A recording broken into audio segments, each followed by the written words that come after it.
নমস্কার বন্ধুরা, আজকে আমরা ভূগোলের যে বিষয়টি নিয়ে আলোচনা করব সেটা হলো ভারতের জলবায়ু সম্পর্কে। ভারতের জলবায়ু কী প্রকৃতির?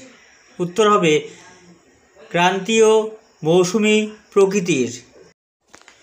ভারতের জলবায়ু কোন বায়ুর অন্তর্গত? উত্তর হবে মৌসুমি বায়ু।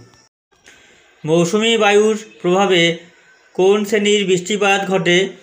উত্তর হবে শৈলক্ষেপ বৃষ্টিপাত। প্রত্যাবর্তনকারী মৌসুমি বায়ুর প্রভাবে কোথায় বৃষ্টিপাত হয়?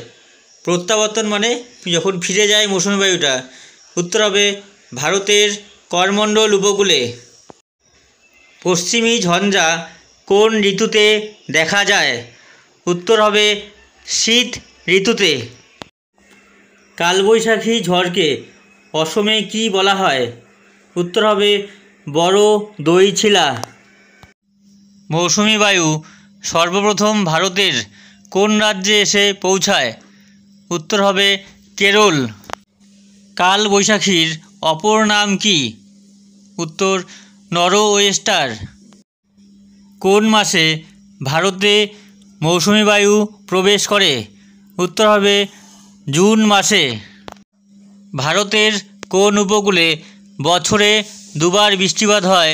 উত্তর হবে করমণ্ডল উপকূলে।